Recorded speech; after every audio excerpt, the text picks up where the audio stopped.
Lama lah. Bentar. 2012 sudah jadi hampir Ustadz Master. 2020 sudah benar-benar Master. Nah, Yuk, mulai. sudah mulai.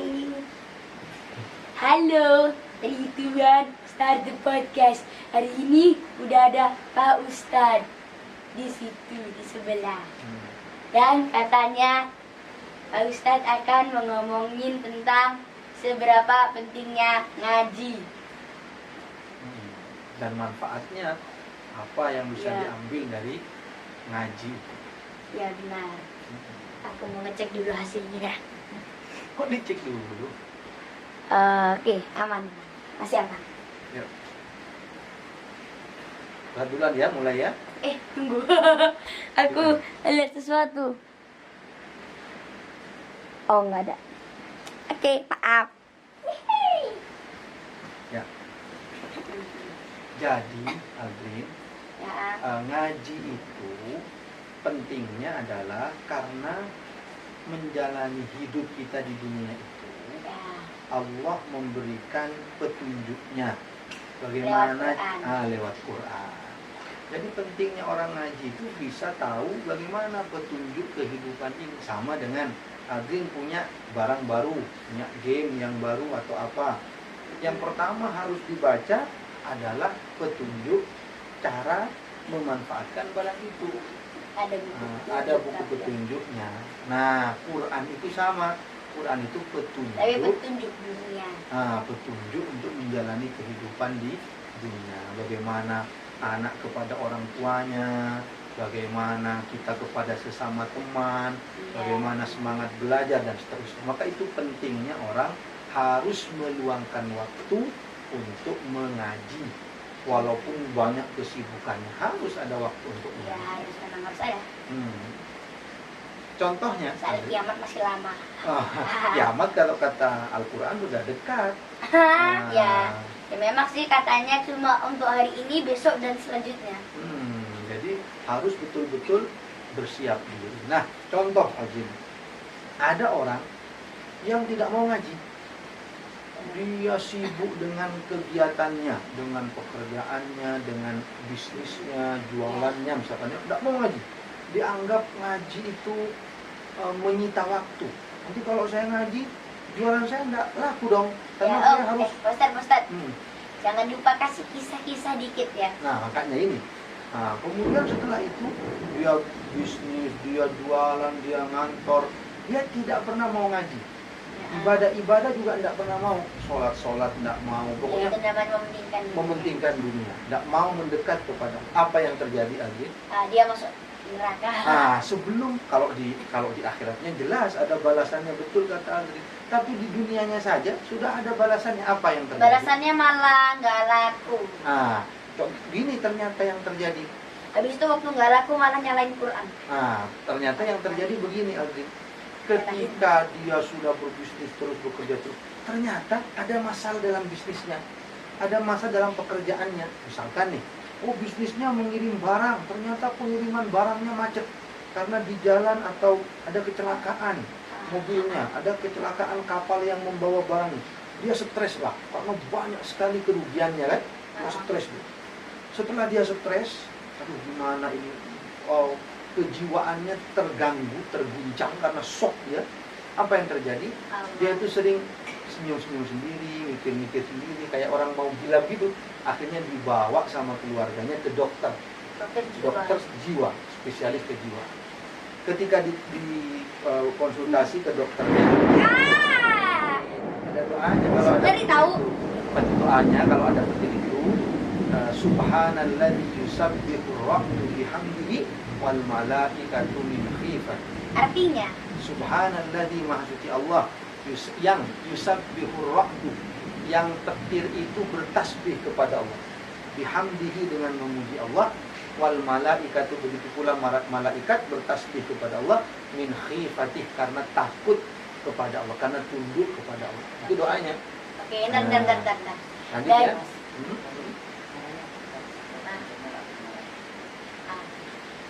Oke, bagi yang nggak tahu, Pak Ustadznya ini namanya Ridwan Halili. bagi yang nggak dapat kesempatan jadi gurunya, sabarlah. Nah, Terus juga Pak Ustadz ini udah khatam 10 kali lebih, makanya hafal dari setiap ada anu langsung hafal. nah terus Alvin, apa yang terjadi setelah dibawa ke dokter jiwa, penyakit kejiwaan? Kata dokter jiwanya, Bapak ini jangan terlalu stres pikiran, jangan terlalu penat. Harus ada rileksnya, harus ada santainya. Habis itu dokternya ngasih solusi buat baca Quran. Nah, ternyata begini kata dia. Apa kalau begitu saya harus meluangkan waktu untuk liburan, dokter? Setiap bulan sekali saya harus santai, apa seperti itu? Kata dia. Kata dokternya apa? Sebenarnya tidak harus begitu, katanya. Wah, harus bisa Quran. Nah, dalam hidup ini sebenarnya yang penting seimbang, setiap hari kamu baca Quran. Ada ketenangan. Orang baca Quran itu tenang jiwanya, dilindungi Allah. Pikirannya tidak stres, karena pikirannya dibimbing oleh Allah. Waktunya sholat, kamu ambil air wudhu sholat, itu akan... Aku sih sekarang sholatnya jam 4-an, sukanya rasa asyik. Nah, itu ternyata penting. Jadi orang ngaji, orang beribadah, itu bukan menyulitkan, bukan membuat orang, oh bisnis saya tidak laku, oh pekerjaan saya gagal. Nah, betul. Malah menggampangkan. Kenapa? Karena pikirannya menjadi fresh. Kalau pikirannya fresh, bekerjanya lebih semangat, lebih giat, karena pikirannya terbuka, dibimbing Allah, diberi ketenangan hati. Juga punya ide besar-besar, jadinya makin sukses. Punya idenya besar, karena hidupnya itu tenang. Ingat bahwa dalam hidup itu tidak hanya kesehatan fisik kan, tapi kesehatan jiwa, pikiran, mental kan. Ya, tapi kan kalau misalnya sakit jiwa, tandanya nggak boleh haji. Nah ya, artinya orang berangkat haji syaratnya diantaranya adalah berakal. Tapi artinya bahwa kembali ke tadi, yang selama ini orang menganggap buat apa ngaji, buat apa sholat, buat apa beribadah, dikiranya dia itu akan menyulitkan dia. Tapi ternyata ketika stres, pekerjaannya membuat dia pikirannya banyak, ternyata ujung-ujungnya kembalinya ke ngaji lagi, kembalinya ke ibadah. Karena itu hidup itu harus seimbang. Mau bekerja silahkan, mau berjualan silahkan, tapi jangan lupa apa tadi? Ngaji. Terus dulu mama pernah katanya dapat masalah kantor, mama marah-marah, mama ngaji. Habis ngaji itu tiba-tiba mama nggak teriak-teriak. Nah, habis itu katanya mama bilang, dek, mama dapat pelajaran lu, dia bahasa Inggris. Nah, itu bagus kan? Itu kan berarti memang dibimbing. Maka hidup itu harus seimbang. Harus banyak. Makanya kalau Aldrin meluangkan waktu seminggu sekali ngaji, itu bagus. Itu menenangkan. Setiap hari ngaji ya, kata mama ya. Sekarang jarang. Ya, haruslah sedikit-sedikit walaupun. Dulu sih aku ngebut dalam nggak sampai sebulan udah 5 juz gara-gara ada tujuan. Ya tujuan tuh penyemangat boleh, tapi harus tadi karena Allah tadi, karena kita ingin dibimbing agar tenang hidup kita. Bentar Pak Ustaz, aku mau ngecek udah berapa menit. Pokoknya kalau misalnya di bawah 20 menit dia aman buat diupload. Oh, masih 8 menit kok. Oke, lanjut ya. Aman. Nah, sekarang mungkin Ustaz juga mau cerita tentang manfaatnya ngaji, di antaranya bagi Ustaz pribadi khususnya, yang memang istilahnya menekuni bidang ngaji. Nah, walaupun tadi tidak harus orang yang menekuni bidang ngaji, tidak harus jadi Ustaz, tapi apapun pekerjaan kita harus meluangkan waktu untuk ngaji. Tapi Ustaz mau cerita tentang Ustaz. Kisahnya kisah. Apa kisah? Ya tadi itu kisahnya sudah yang ternyata akhirnya itu kan dunia nyata. Loh, itu nyata itu yang stres tadi itu. Akhirnya kan kembali kepada ngaji. Sekarang ya Ustaz, contoh manfaatnya ya Aldrin, kalau orang betul-betul istilahnya dekat dengan Allah lewat ngajinya, dijaga, itu diantaranya saja, diantaranya. Ustaz dulu sejak kecil sudah belajar ngaji. Kayak Aldrin gini, lalu Ustaz memilih. Oh ya, aslinya waktu sebelum Ustaz bilang tentang ngaji itu, aslinya aku mau nanya tentang bagaimana Pak Ustadz bisa jadi Ustadz ini. Nah ya, makanya setelah Ustadz ngaji sejak kecil, lalu Ustadz dipondokkan. Kalau Ustadz mondok, kalau Aldrin ya terserah nanti bidang apa yang Aldrin suka. sekolahnya. Kalau Ustadz waktu itu memang diarahkannya untuk mondok. Jadi mondok itu ngaji, belajar agama, mondok. Ya. SMP-nya mondok, walaupun ada sekolahnya juga. Oh, pantes. SMA-nya mondok, Mondok. SMA-nya juga mondok, ya kan? Kalau SMA-nya mondok berarti udah 10 tahun lebih ya? Iya, berarti SMP SMA kan 6 tahun. Sama-sama. Maksudnya nggak balik ke rumah? Ya, ya balik setiap liburan kan balik, setiap setengah tahun sekali libur semester pulang. Aku nggak suka kalau misalnya setengah tahun. Iya, maksudnya kan masing-masing sudah ada bidangnya, memang nggak apa-apa. Tapi Ustadz mau cerita dulu bahwa Ustadz dulu mondok akhirnya. Nah, setelah itu kuliahnya juga Ustadz di agama, di bidang agama, bidang hukum Islam, bidang fikih, bidang tafsir, jadi yang dipelajari tentang agama. Dan itu pilihan saja. Nah, apa manfaatnya di Oh, jadi antaranya? kalau Ustadz dari kecil, cita-citanya pengen jadi Ustadz. Ya. Jadi setelah itu kemudian Sekarang jadi Ustadz level berapa? setelah itu kemudian Aldrin, setelah itu ada satu yang membuat Ustadz ternyata ada manfaatnya kalau kita sering ngaji, sering membaca Quran, apalagi kalau yang Ustadz tadi sampaikan memang Ustadz mondok dan seterusnya. Apa yang terjadi? Ustadz ngajar ngaji di salah satu rumah sakit besar di Surabaya. Lah, rumah saya kok ada pengajian? Dokternya Oh, dokternya minta? minta. Atau acara? Enggak, pengajian rutin, belajar ngaji. Oh, ya. Oh, dokternya semuanya ngajar ngaji Ustadz di satu rumah sakit besar lah di Surabaya. Setelah ngajar ngaji, pas waktu itu ibu Ustadz itu sakit. Ibu Ustadz di kampung, di pulaunya anak kecil, Pulau Kangean namanya. Sakit apa? Sakit waktu itu, ada sakit lah pokoknya ya. Enggak sakit corona kan? Bukan dulu itu. Nah, ketika Tahun sakit berapa? itu tahun mungkin 2000. Wah, di 2012 barangkali atau 2011. Hah? Nah, lama lah. Bentar. 2012 sudah jadi hampir Ustadz Master. 2020 sudah benar-benar Master. Nah, terus habis itu setelah ngajar, ibunya itu harus operasi. Sakit bagian mana? Sakit di bagian penyakit dalam. Harus operasi.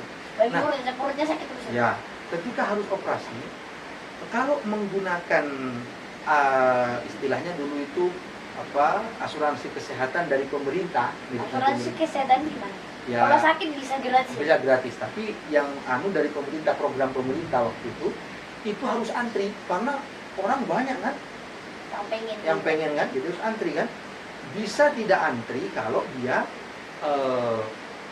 ke rumah sakit sendiri, maksudnya bayar. Kalau yang tadi kan dijamin tuh gratis, pakai askes istilahnya dulu, asuransi kesehatan. Bisa bayar. Akhirnya keluarganya Ustadz sepakat nggak apa-apa bayar, biar cepat ditangani. Ya walaupun mungkin biayanya agak mahal, tapi kan berapa? Ustadz lupa lah waktu itu, pokoknya mahal lah, relatif mahal lah ya. 5 juta? 6 juta, 7 juta? Pokoknya mahal lah, lebih mahal lah. Atau 500.000? Rata-rata operasi sih 5 juta. Ya pokoknya atau nggak 4 juta. Akhirnya sepakatlah Ustadz lebih dari itu operasinya operasi besar. Karena itu harus kita siapkan dana untuk operasi, gitu kan? Tapi kan Ustadz nggak tahu caranya, maksudnya ini kalau ke rumah sakit bagaimana kan, setidaknya Ustadz kan tidak terlalu tahu aturannya gimana kan. Akhirnya iseng-iseng Ustadz nanya ke dokter-dokter yang Ustadz ngajar, ya kan? Dokter, Ustadz nanya. Kalau nanya kan bukan iseng. Iya, maksudnya setelah ngaji Ustadz nanya gitu loh, nggak secara khusus nanya, tapi setelah ngaji bersama Ustadz nanya, dokter, kalau mau operasi ini itu bagaimana prosesnya dan seterusnya. Kata dokternya apa? Kata dokternya, dan Ustadz itu cuma nanya biar tahu caranya saja, nanti biaya dan lain-lain. Tapi dokternya jawab ya, harus baca Quran gitu, tenang relax. Itu iya, tapi Oke, bentar. Aku harus cek. Soalnya waktu itu kita ngomong dikit, rasanya dikit, tapi hasilnya 8 menit. Oh, udah 14 menit, cepet banget. Tinggal dikit lagi. Dikit ya. Oke. Akhirnya apa kata dokternya? Ustadz katanya, kalau begitu Ustadz operasi ibunya segera saja. Besok Ustadz bawa ibu Ustadz ke sini. Kata dokternya di rumah Gratis sakit ya? itu.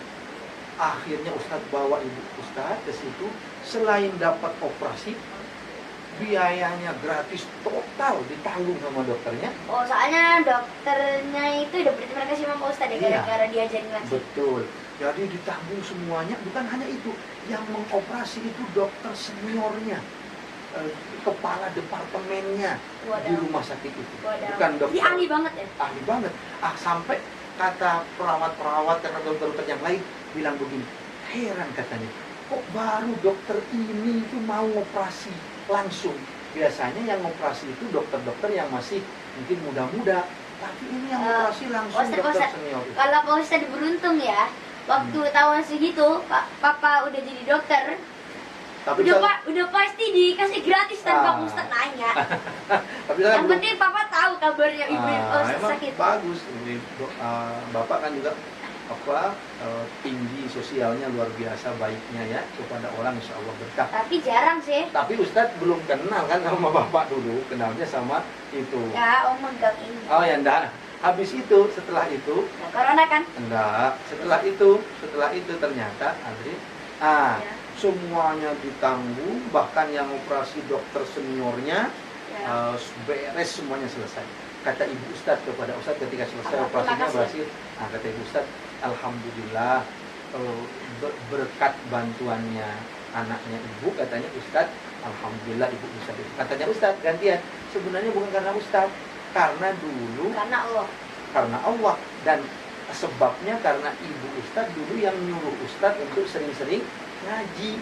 Akhirnya manfaat ngajinya, bisa ngajar orang, akhirnya bisa kembali kebaikannya untuk Ibu Ustadz sendiri. Jadi artinya orang kalau mau ngaji, mau mendekat kepada Allah dengan Al-Quran, baca itu tidak ada yang Oke, Pak Ustadz. tidak ada kebaikannya. Ini loh Pak Ustadz, beda 1 menit dari 15 menit itu biasanya susah diupload. Oke, silakan. Jadi kita cut ya. Ya. Bye-bye. Waduh, 17 menit. Mantap. Bye.